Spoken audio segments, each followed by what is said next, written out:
It's weird. This is the last Mookie trade thought that I'll probably ever throw out here, unless this thing happens. You're like, why did they do it? Why did they trade? I just think he's really good. So I don't know. When you have good players, it's like, shouldn't you keep them?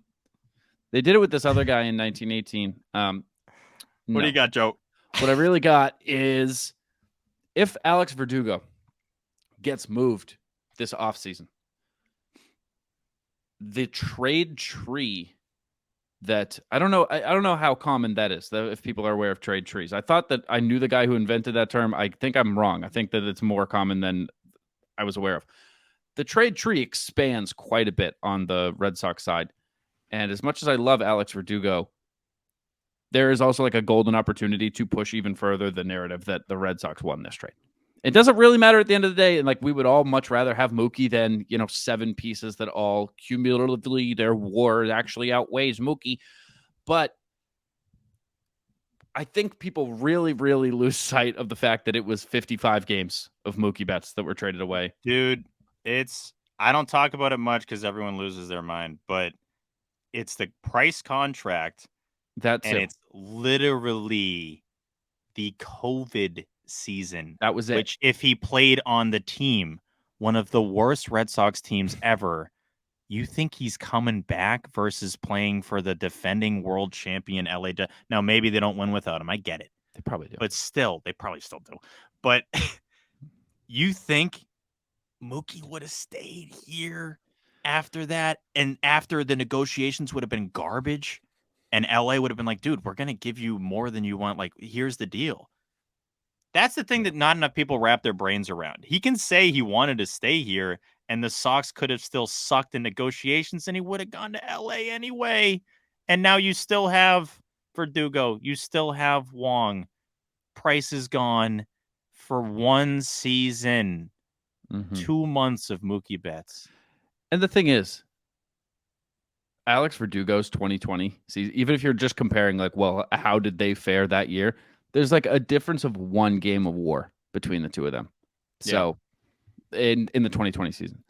So also, don't get me wrong. Like, this is the conversations that start and end with what the negotiations were. Like we mentioned, this is why I'm so tired of it, because the convo is never just that. It's always, oh my God, look what they got in return. That people that stick on that, I think, are morons. Like, I think they waste their time talking about that. The convo is, how did the negotiations go the way they went? That's it. That's it for me.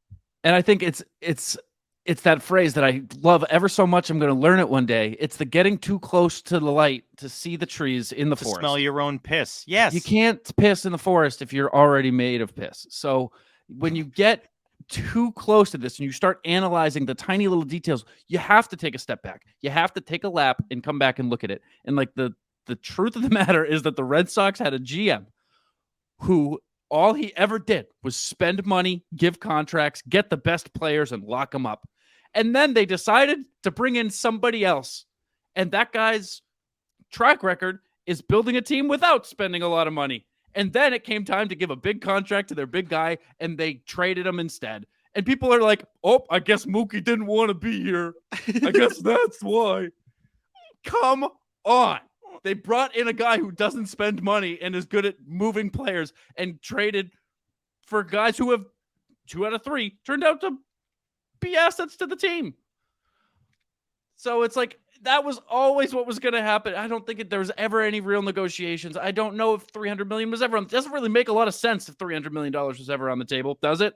It doesn't really make a lot of sense, Steve. It was always what was going to happen. They brought in a guy who doesn't spend money, and he made a trade. It's an ownership decision. They weren't going to spend that money. And I think that the return is pretty damn good for 50 games of Mookie Betts. Granted, at the time you didn't know, but 1 season of Mookie Betts and offloading a contract that was dead and getting a guy who didn't work out, a guy who is basically your everyday catcher now, and a guy who could have been an all-star once or even twice, and you could also get a return for him before he leaves.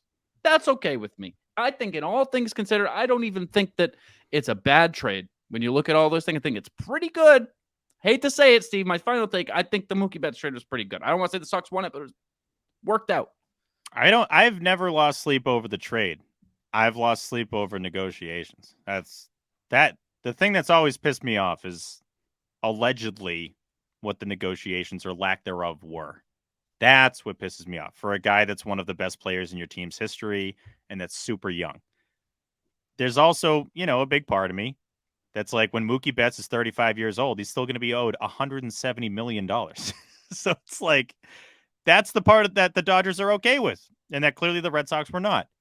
It's just weird when things like I think a lot of fans have trouble separating when someone like you or I use logic versus like, oh, we're using logic to like defend John Henry. No, we're using logic in the situation, but not defending John Henry.